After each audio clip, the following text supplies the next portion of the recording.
Second year class حصہ نظم ہم مولانا ظفر علی خان. بسم اللہ الرحمن الرحیم. السلام علیکم ورحمۃ اللہ وبرکاتہ. کیا حال ہے آپ کا عزیز طالبات؟ جی عزیز طالبات، الحمدللہ ہمارا حصہ پروز حصہ نظم جو ہے وہ ختم ہو گیا. آج سے ہم باقاعدہ جو ہے نظم کا آغاز کریں گے اور پہلی نظم بیٹا ہماری ہے مولانا ظفر علی خان ہم. مختصر سا تعارف بیٹا مولانا ظفر علی خان کے بارے میں. مولانا ظفر علی خان بیٹا 1873 ان کی پیدائش ہے، وفات ان کی 1956 ہے. ایک شعلہ بیان مقرر تھے، آتش نواز شاعر اور ادیب تھے. ظفر علی خان کا مزاج بیٹا آتشی اور سماوی تھا، اور یہی خصوصیت ان کی نظموں میں بھی ہمیں یہی خصوصیت نظر آتی ہے. عزیز طلبات، ان کی شاعری میں ہمیں جا بجا خطیبانہ رنگ جو ہے رنگ و آہنگ نظر آتا ہے.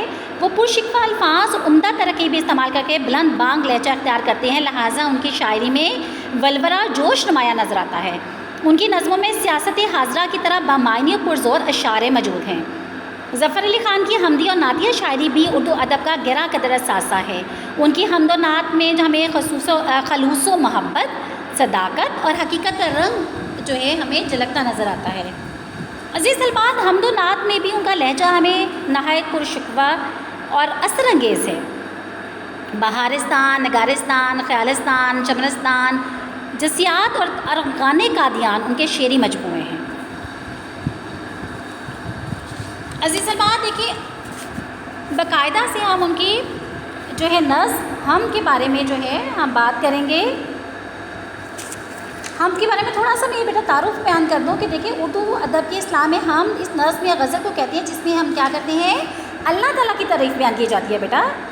اور یہ زیر مطالعہ ہم جو ہے مولانا ظفر علی خان کے شعری مجموعے جسیات سے لی گئی ہے. جسیات کا مجموعہ نظموں پر مشتمل ہے جو مولانا ظفر علی خان نے اپنی اسیری اور نظر بندی کے زمانے میں کہی.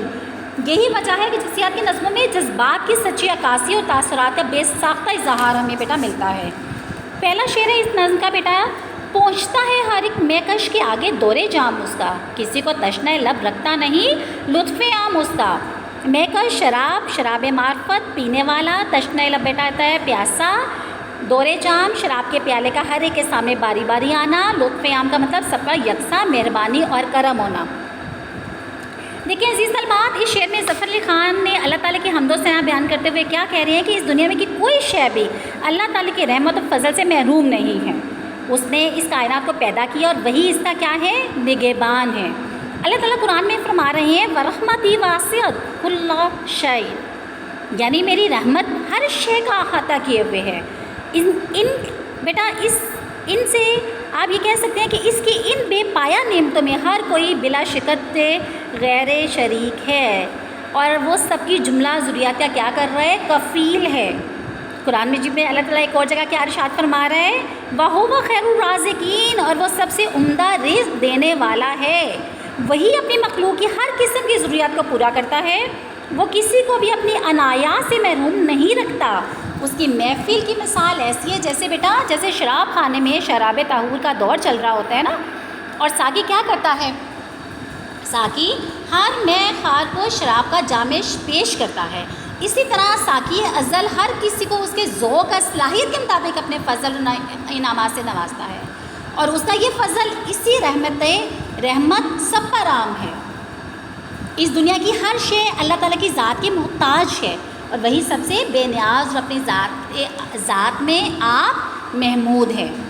وہی حقیقت کیا ہے بیٹا، وہی حقیقت ہے نا، کیا ہے جس کی شاید بات کر رہے اللہ تعالیٰ کی. وہ اپنی رعیت پر ہر لمحہ ان گنت نعمتیں نشاور کرتا ہے.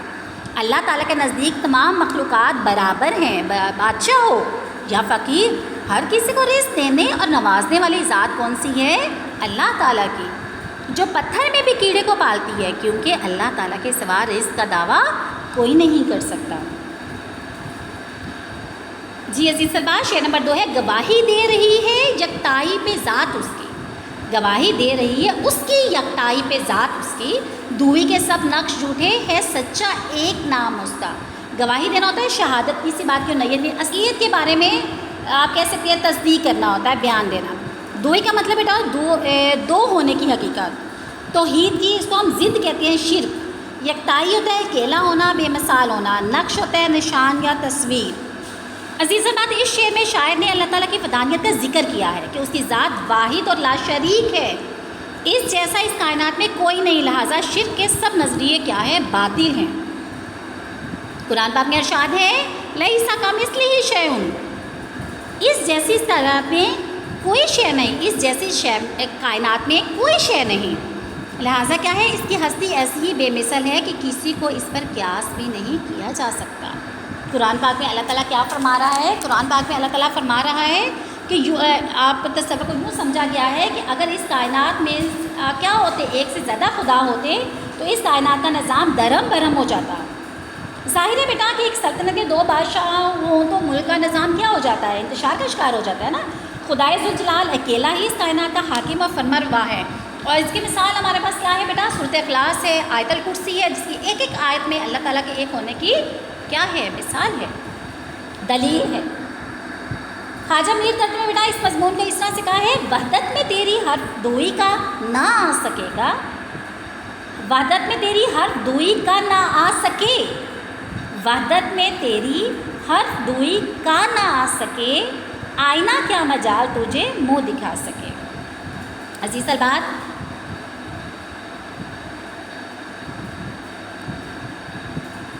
کائنات کی ہر چیز جو ہے اس کی عظمت کی گواہی دے رہی ہے۔ دن رات کا بدلنا، ہواؤں کا چلنا، بارش کا برسنا، بے جان زمین سے نباتات کا نکلنا، سورج کا طلوع و غروب، اور کائنات میں حرکت تو کیا ہے؟ حرکت و کشش کا اصول، سب کسی زبردست مدبر و حکیم ہستی کے وجود کی شہادت فراہم کرتے ہیں۔ یہ تمام کائنات اسی کے ذوق حسین شاہکار ہے۔ دنیا کی رنگینیاں اور غلط تصورات انسان کو خدا سے دور کرنے کی کوشش کرتے ہیں، لیکن جب ہم اس کائنات پر غور کرتے ہیں تو دوئی کے تمام نقش مٹ جاتے ہیں اور خدا کی سچائی پر یقین آ جاتا ہے۔ اس کائنات میں بیٹا اس جیسا کوئی نہیں، البتہ ہر چیز میں زندگی، حسن اور جملہ صفات کا مخزن اسی کی ذات و برکت ہے، اور یہ تمام اشیاء خدا کے ہونے کا پتہ دیتی ہیں۔ زیر نظم تشریح میں بیٹا دوئی اور یکتائی کے الفاظ جو ہے صفت سیاق العداد کی موجودگی کا پتہ دیتی ہیں۔ الحمدللہ آج ہمارے 2 اشعار ہو گئے ہیں، آئندہ انشاءاللہ باقی لیکچر میں ہم اس نظم کو مکمل کریں گے۔ اللہ تعالیٰ ہم سب کی حفاظت